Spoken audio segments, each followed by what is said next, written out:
Evening मेरे भाई। तो अभी थोड़ी सी क्लास जो डिस्टर्ब चल रही थी, सॉरी।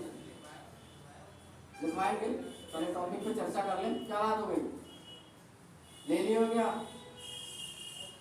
तो हम लोगों ने अभी तक पढ़ा साइमन कमीशन, इसके अतिरिक्त जो है सविनय अवज्ञा आंदोलन, तीनों गोलमेज सम्मेलन, कॉमनवेल्थ अवार्ड, पूना पैक्ट और भारत शासन अधिनियम।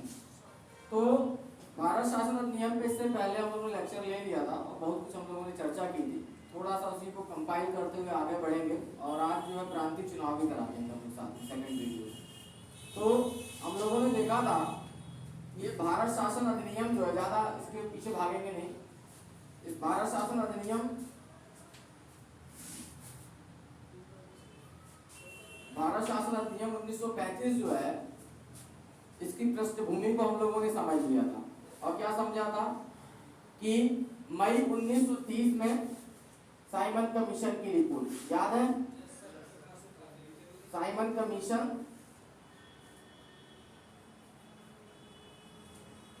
की रिपोर्ट कब है ये? 1930, यानी मई 1930 में साइमन कमीशन की रिपोर्ट प्रकाशित हो गई और उस रिपोर्ट पर चर्चा करने के लिए लंदन के सेंट जेम्स पैलेस में सन 1930 से लेकर 1932 के बीच 3 गोलमेज सम्मेलन आयोजित किए गए। और इस सम्मेलन में ब्रिटिश प्रवक्ताओं के साथ साथ भारत की तत्कालीन राजनीतिक पार्टियों के प्रतिनिधि भी क्या हुए, शामिल हुए। हम लोगों ने देखा था कि सम्मेलन का उद्घाटन जो है वहाँ के शासक जॉर्ज पंचम द्वारा किया गया और अध्यक्षता जो है तत्कालीन ब्रिटेन के प्रधानमंत्री रैमजे मैकडोनाल्ड द्वारा। हम लोगों ने यह भी देखा था, चर्चा किया था क्लास में, कि प्रथम गोलमेज सम्मेलन में कांग्रेस ने भाग नहीं लिया था क्योंकि उस दौरान गांधी क्या कर रहे थे, भारत में सविनय अवज्ञा आंदोलन चला रहे थे।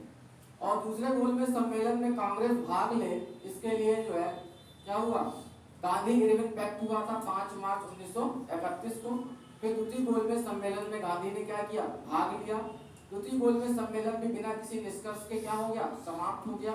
इसके बाद से इंग्लैंड के या ब्रिटेन के तत्कालीन प्रधानमंत्री रैमजे मैकडोनाल्ड द्वारा जो है दलितों को सांप्रदायिक पृथक निर्वाचन के संबंध में एक घोषणा की जाती है, जिसको हम लोगों ने पढ़ा था 16 अगस्त 1932 को सांप्रदायिक पंचायत के रूप में। इसके पश्चात जो है क्या हुआ, 26 सितंबर 1932 को गांधी और B.R. अम्बेडकर के बीच जो है पूना के यरमदा जेल में दलितों के सांप्रदायिक पंचायत को लेकर क्या होता है, एक समझौता होता है जिसे हम क्या कहते हैं, पूना समझौता। इसके पश्चात क्या है, तीसरा गोलमेज सम्मेलन संपन्न है। तीसरे गोलमेज सम्मेलन में भी गांधी भाग नहीं लेते। तो जब तीनों गोलमेज सम्मेलन पूर्ण हो गए तो उसके बाद से तीनों गोलमेज सम्मेलन में जो चर्चा हुई, जो परिचर्चा हुई, उसके ऊपर एक श्वेत पत्र जारी किया गया, याद है? और उस श्वेत पत्र पर समीक्षा करने के लिए ब्रिटेन की संसदीय प्रवर संसदीय समिति जो है लॉर्ड लिथिंगो के नेतृत्व में गठित की गई। और उसने जो है समीक्षा करने के बाद जो रिपोर्ट दी, उस रिपोर्ट के पश्चात जो है जो ब्रिटेन की संसद में विधेयक प्रस्तुत किया गया, भारत शासन विधेयक, वो पास होने के बाद वही विधेयक जो है क्या बना, भारत शासन अधिनियम 1935। ये बात क्लियर है यहाँ तक? और सबसे बड़ी बात थी कि भारत शासन अधिनियम 1935 जो बना, इसमें क्या महत्वपूर्ण प्रावधान थे, यही बातें थी। तो सबसे पहले तो मैंने आप लोग को बताया था कि ये भारत के लिए बनाया गया ब्रिटेन की संसद द्वारा क्या था, अंतिम संवैधानिक प्रावधान, अंतिम संवैधानिक प्रावधान। मुझे लगता है कि ये बात आपके दिमाग में आ गई होगी। पहला प्रश्न तो यहीं से बन जाएगा कि ब्रिटेन की संसद द्वारा बनाया गया भारत के लिए अंतिम संवैधानिक प्रावधान क्या, अंतिम बनाया गया कानून तो कौन है, भारत शासन अधिनियम 1935। दूसरी बात आपसे यहाँ पे क्या पूछेगा कि जितने भी अधिनियम बनाए गए उनमें से सबसे बड़ा अधिनियम कौन सा है, कौन सा अधिनियम, भारत शासन अधिनियम 1935, ये क्या है, सबसे बड़ा।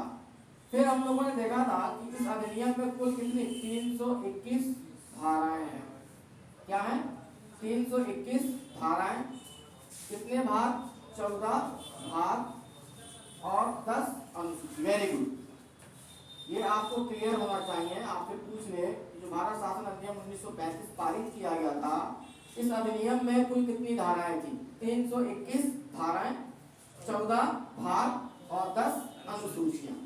इस अधिनियम में किसका अभाव था? प्रस्तावना का अभाव। किसका अभाव था? प्रस्तावना का अभाव। इसलिए इस अधिनियम में किसकी प्रस्तावना जोड़ दी गई? 1919 के अधिनियम की। 1919 के अधिनियम की प्रस्तावना इसमें क्या कर दी गई? जोड़ दी गई। ये सारी बेसिक चीजें हमारी क्लियर होनी चाहिए। फिर अगर प्रावधान की बात करें तो प्रावधान पे भी हम लोगों ने इससे पहले वाली वीडियो में चर्चा किया था। जो सबसे पहला महत्वपूर्ण प्रावधान था वो क्या था? अखिल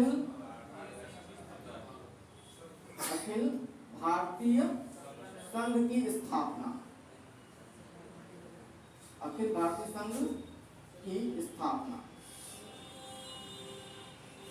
ठीक है।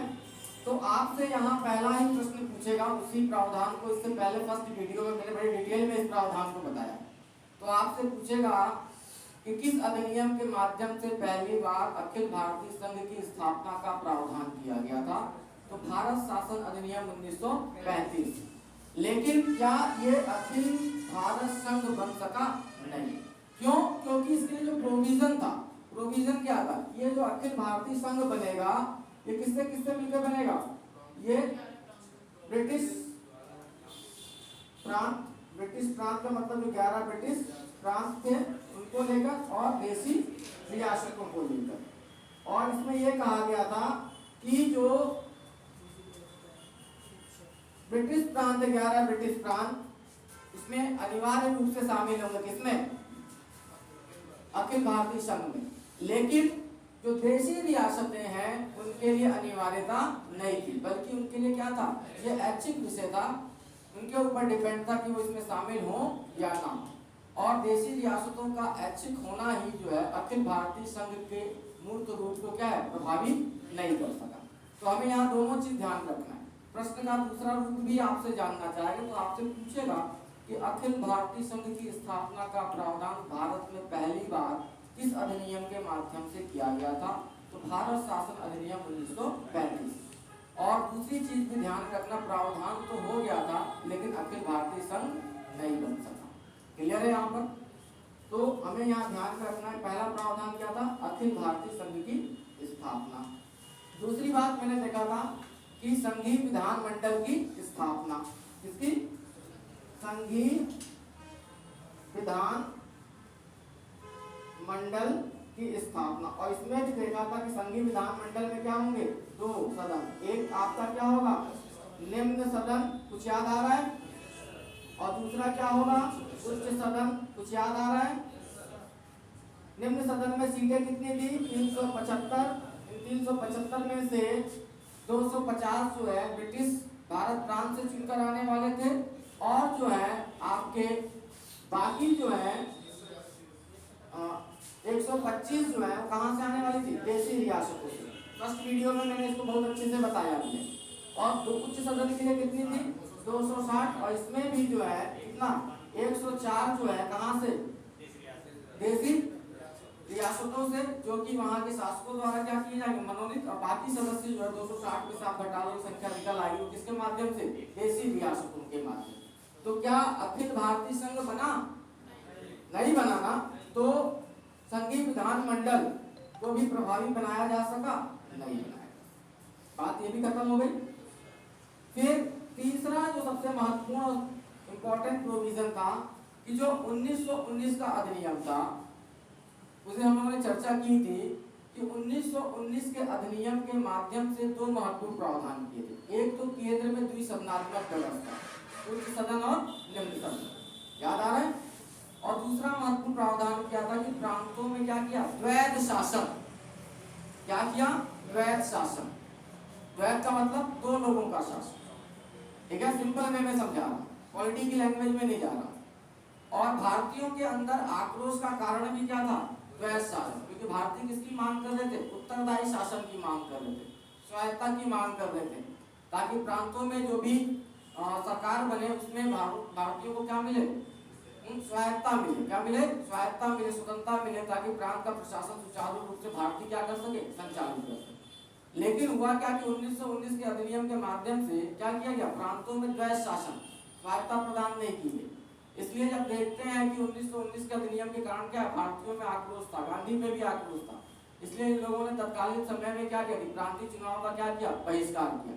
और जब हम देखते हैं कि गांधी क्या करते हैं, असहयोग आंदोलन संचालित करते हैं, और चौरी चौरा की घटना के कारण असहयोग आंदोलन क्या हो जाता है, स्थगित हो जाता है। गांधी जी कहाँ चले जाते हैं, जेल चले जाते हैं, और जेल से समय से पहले भी क्या हो जाते हैं, रिहा भी हो जाते हैं। रिहा होने के बाद गांधी क्या करते हैं, कुछ रचनात्मक कार्यों में क्या हो जाते हैं, संलिप्त हो जाते हैं। लेकिन कांग्रेस के अंदर जो एक दल था और परिवर्तनवादी, कुछ ज्यादा चेंजर्स नॉन चेंजर्स, यानी कि जो मोतीलाल नेहरू थे, CR दास, इन लोगों ने मिलकर 1923 में स्वराज पार्टी का गठन किया। कहां पर, इलाहाबाद। इसका उद्देश्य क्या था कि आगामी होने वाले प्रांतीय चुनाव में जीत कर पहुंचना और वहां पर सरकार के साथ क्या करना, असहयोग, यानी कि जो भी महत्वपूर्ण विधेयक है उसको पारित कराने में सरकार के साथ सहयोग नहीं करना। क्लियर है? तो सबसे बड़ा काम, क्योंकि 1919 का अधिनियम में प्रांतों में क्या लगाया गया, द्वैध शासन, तो इस बात को लेकर आक्रोश था, लगातार कहीं ना कहीं देखने को मिल रहा था। तो भारत शासन अधिनियम 1935 के माध्यम से सबसे महत्वपूर्ण काम जो किया गया वो क्या किया गया कि प्रांतों से द्वैध शासन को क्या कर दिया गया, समाप्त कर दिया गया। द्वैध शासन को समाप्त कर दिया गया। और क्या कहा गया कि द्वैध शासन जो है कहाँ, केंद्र, द्वैध शासन को कहाँ लागू किया गया, समाप्त कर केंद्र में लागू किया गया। तो अब जब द्वैध शासन समाप्त हो गया, इसका मतलब कि भारतीय प्रांतों का प्रशासन क्या करे, कैसे चलेगा। अब उनको प्रांतों में क्या प्रदान किया गया, स्वायत्ता प्रदान की। क्या प्रदान की, स्वायत्ता का मतलब कि उत्तरदायित्व, क्या उत्तरदायित्व। तो आपसे पहला प्रश्न यहाँ पे पूछेगा कि किस अधिनियम के माध्यम से प्रांतों में द्वैध शासन लागू किया गया था। भारत शासन अधिनियम 1919। और किस अधिनियम के माध्यम से प्रांतों से द्वैध शासन को समाप्त किया गया, तो भारत शासन अधिनियम 1935। और प्रांतों में उत्तरदायी सरकार की स्थापना का प्रावधान किसके माध्यम से किया गया, भारत शासन अधिनियम 1935। क्लियर हो गई? या केंद्र में द्वैध शासन को किस अधिनियम के माध्यम से लगाया गया, भारत शासन अधिनियम 1935। क्लियर हुई बात, समझ में आ रही छोटी। दूसरी चीज जो सबसे बड़ी बात हमको यहाँ पे ध्यान रखना, अब केंद्र भी है और प्रांत भी है। केंद्र में भी सरकार होगी और प्रांत में भी क्या है, सरकार होगी। और प्रांत में आगामी समय में क्या होने वाला है, एक उत्तरदायी सरकार की स्थापना होने वाली है। अभी मैं बताऊंगा कैसे। तो क्या मुद्दे होने चाहिए, क्या विषय होने चाहिए कि किन मुद्दों का प्रशासन जो है प्रांतों के पास रहेगा और किन मुद्दों का प्रशासन जो है किसके पास रहेगा, केंद्र के पास रहेगा। किसके पास रहेगा, केंद्र। तो इसको स्पष्ट करने के लिए 1935 के अधिनियम में पहली बार विषयों का क्या किया गया, विभाजन, यानी एक प्रकार से शक्तियों का विभाजन। तो आपसे पूछेगा कि विषयों का विभाजन पहली बार किस अधिनियम में किया गया, भारत शासन अधिनियम 1935। ठीक है। और इन विषयों का विभाजन किसमें किया गया, संघ सूची का विषय, दूसरा जो है राज्य सूची का विषय, कुछ याद आ रहा है, तीसरा जो है समवर्ती सूची का विषय। और संघ सूची में तत्कालीन समय में कितने विषय थे, 59। राज्य सूची में कितने विषय थे, 54। और समवर्ती सूची में कितने थे, 36। तो आपसे पूछ लेगा कि किस अधिनियम के माध्यम से पहली बार जो है विषयों का विभाजन किया गया। तो भारत शासन अधिनियम 1935 के माध्यम से क्या किया गया, विषयों का विभाजन, संघ सूची, राज्य सूची, समवर्ती सूची। संघ सूची में कुल कितने विषय थे बेटा, 59। राज्य सूची में कुल कितने विषय थे, 54। और समवर्ती सूची में कितने विषय थे, 36। संघ सूची का मतलब है कि जिसपे संघ कानून बना सकता है, केंद्र इसका मतलब। और राज्य सूची का मतलब है जिसमें प्रांत, ठीक है। और समवर्ती का मतलब था जिसमें केंद्र और प्रांत दोनों बना सकते थे। लेकिन अगर मतभेद होता है उस विषय को लेकर, मुद्दे को लेकर, तो केंद्र द्वारा बनाया गया कानून क्या होगा, मान्य। तीसरी चीज भी इसमें आती है अवशिष्ट शक्तियां। अवशिष्ट का मतलब कि जिसका उल्लेख न संघ सूची में है, ऐसा मुद्दा, ऐसा विषय जिसका उल्लेख न संघ सूची में है, न राज्य सूची में है और न संवर्ती सूची में, वो क्या है? अवशिष्ट। और ये अवशिष्ट विषय का अधिकार किसके अंतर्गत निहित किया गया? वायसराय के अंतर्गत। किसके अंतर्गत? वायसराय के अंतर्गत। ठीक है। फिर अगर देखा जाए इसमें अन्य महत्वपूर्ण प्रावधान जो था, कहा गया कि आने वाले समय में, क्या कहा गया कि आने वाले समय में जो प्रांतों को स्वायत्ता प्रदान की गई है उसके लिए उत्तरदायी सरकार की स्थापना के लिए क्या होगा? 1937 में क्या होंगे? प्रांतीय चुनाव। क्या होंगे बेटा? प्रांतीय चुनाव। कब होंगे? प्रांतीय चुनाव। तो आपसे पहला प्रश्न आप पूछ लेगा कि प्रांतीय चुनाव जो भारत शासन अधिनियम 1935 के माध्यम से जो प्रावधान था वो कब संपन्न हुए? 1937। कब संपन्न हुए? 1937। इसके अतिरिक्त जो अगला महत्वपूर्ण प्रावधान था जिसमें हम लोग को चर्चा करना था वो ये था कि अभी तक भारत का और म्यांमार जो आपका है यानी कि बर्मा, इन दोनों का प्रशासन जो है भारत से ही संचालित किया जा रहा है। जिस तरीके से भारत जो है ब्रिटेन का उपनिवेश था, उसी तरीके से तत्कालीन समय में म्यांमार जो तत्कालीन समय में किस नाम से जाना जाता था? बर्मा। ठीक है ना। वो भी कहाँ से शासित होता था? भारत से। और भारत शासन अधिनियम 1935 के माध्यम से क्या किया गया? बर्मा या आज के परिप्रेक्ष्य में हम बात करें तो म्यांमार के प्रशासन को क्या कर दिया गया? भारत से बर्मा के प्रशासन को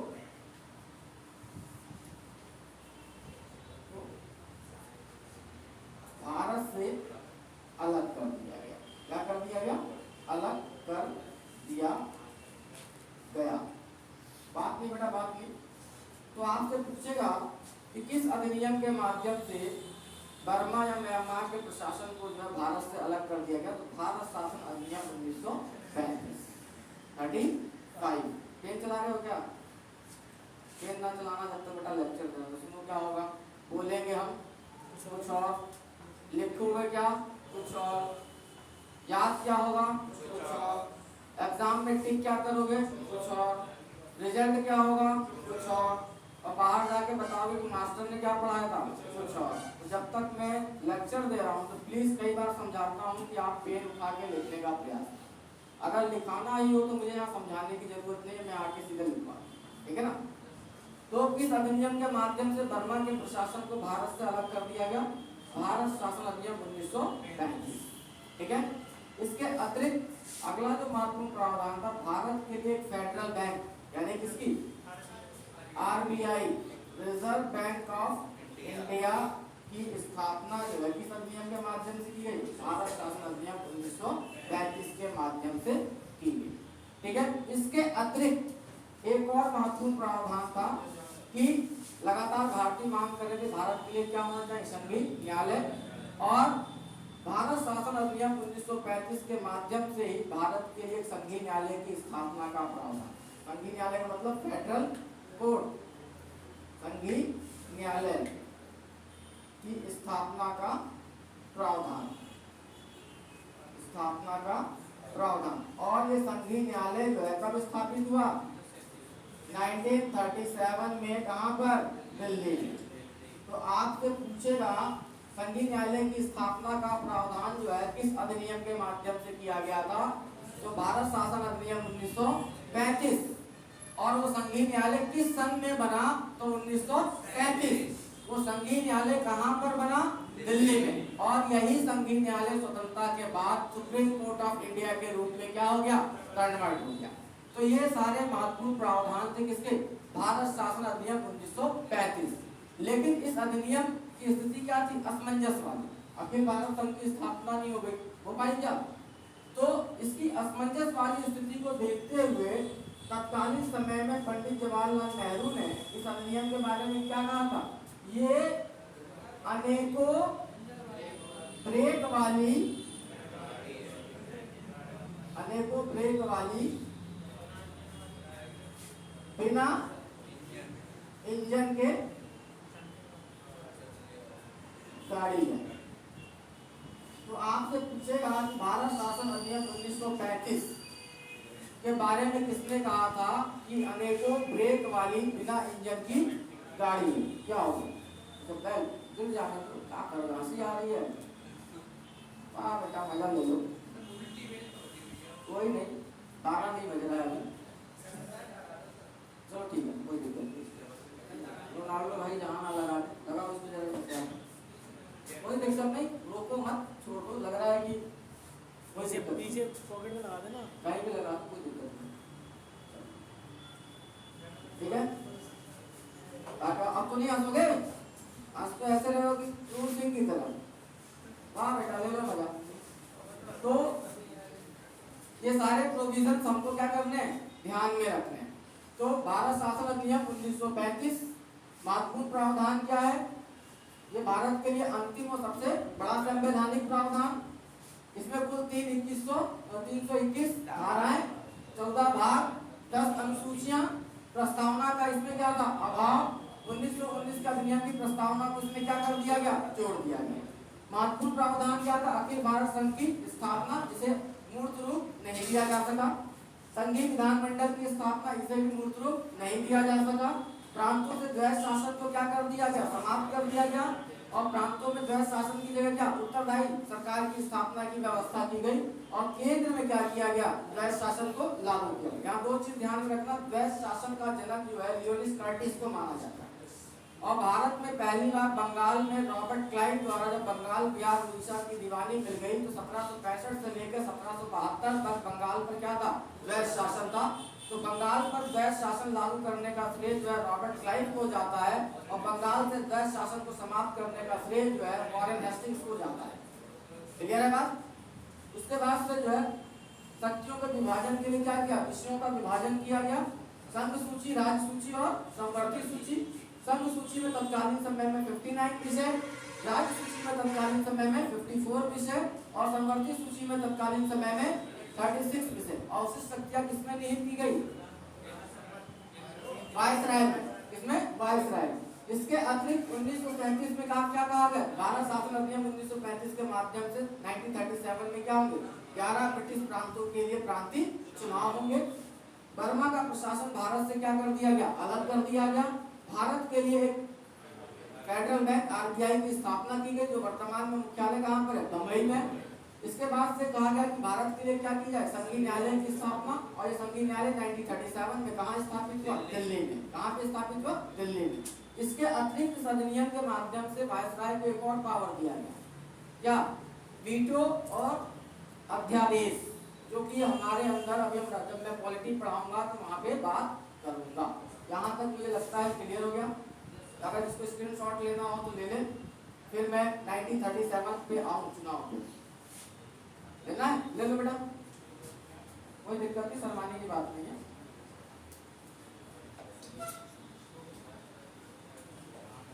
बता दें मोबाइल कहाँ है,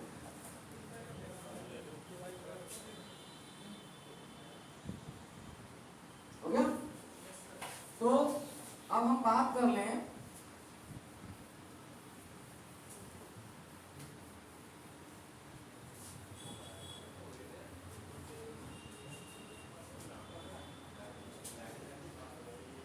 प्रांतीय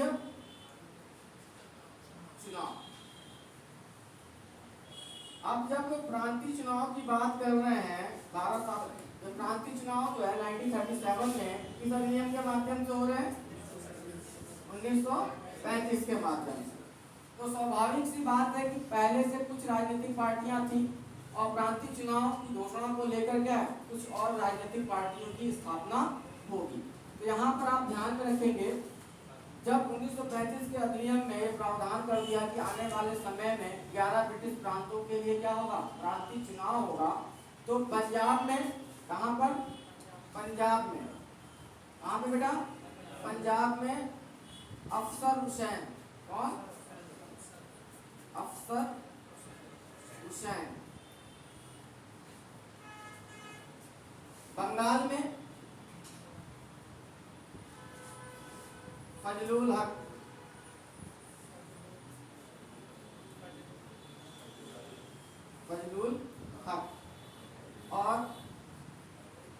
मध्य प्रांत में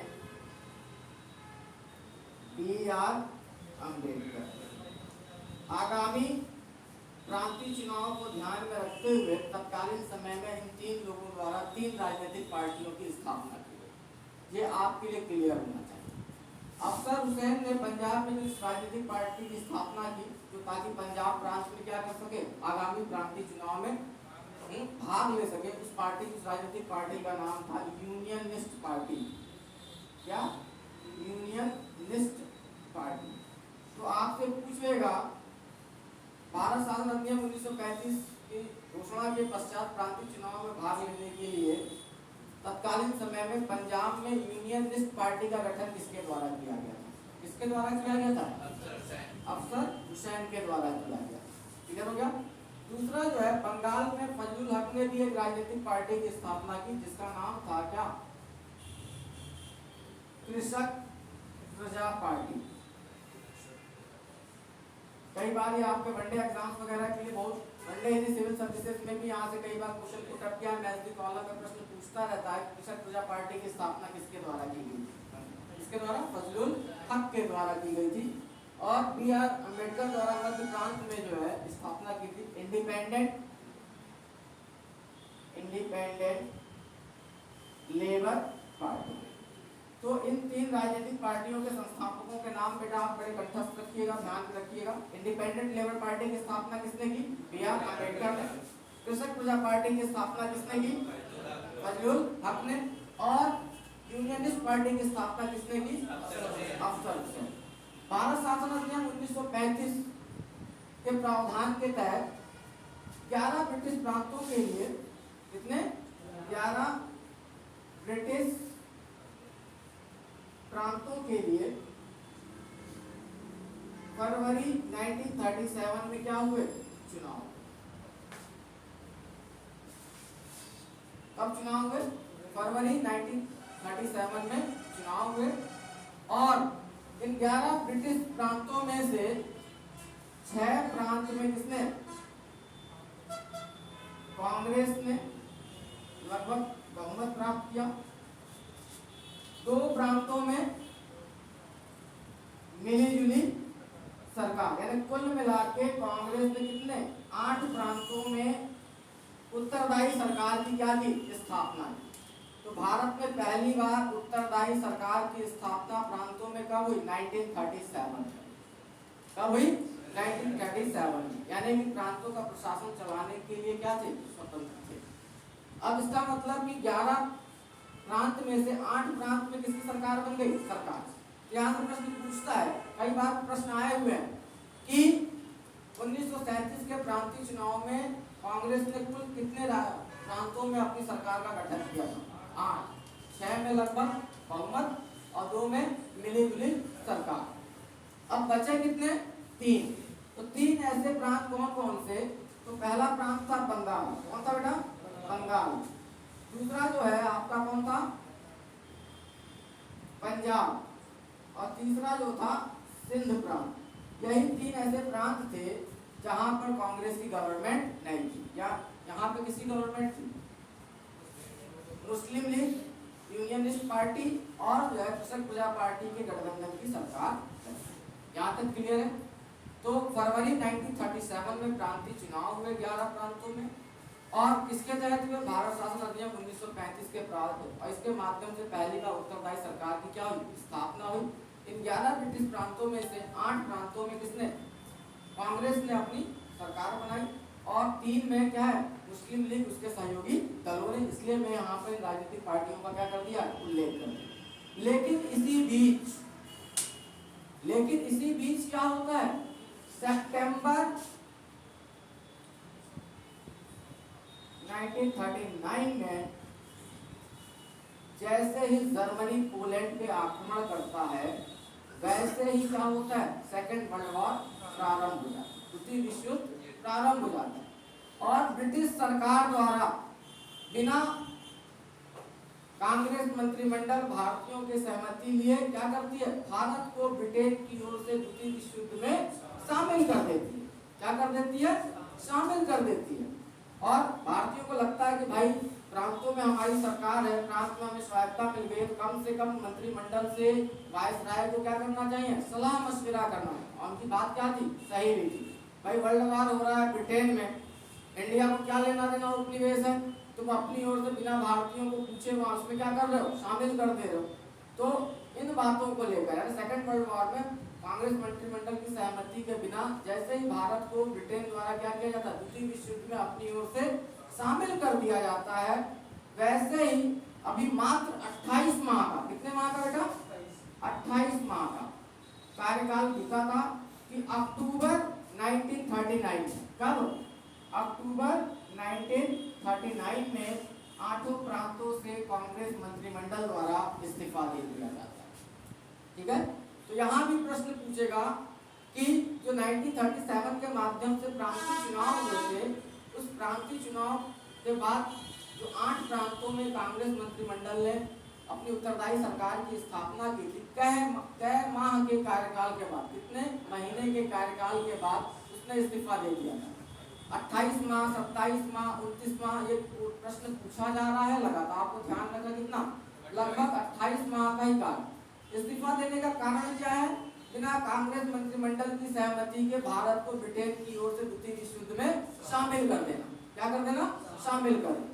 और जब कांग्रेस मंत्रिमंडल ने इस्तीफा दे दिया, क्योंकि भाई बाकी 3 प्रांतों में कौन, मुस्लिम लीग और उसके सहयोगी दलों की सरकार है, तो स्वाभाविक सी बात है कि उसे क्या होगी, खुशी होगी कि भाई मेरे प्रतिद्वंदियों ने क्या कर दिया इस्तीफा। और इस समय तक सांप्रदायिकता जो है बड़ी तेजी से बढ़ती चली, अभी मैं बताऊंगा।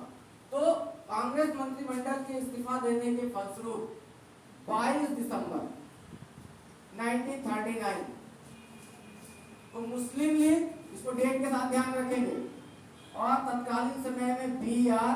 अम्बेडकर जी द्वारा जो है क्या करते हैं, B.R. अम्बेडकर जी द्वारा जो है क्या मनाया जाता है, मुक्ति दिवस के रूप में मनाया जाता है। इसके रूप में मनाया जाता है, मुक्ति दिवस के रूप में मनाया जाता है। तो यहाँ पर बेटा आपको कई चीजें मिल जाएगी, यहाँ पे बहुत से प्रश्न हैं, ध्यान में रखना। जो प्रांतीय चुनाव है वो किसके तहत हुआ, भारत शासन अधिनियम 1935।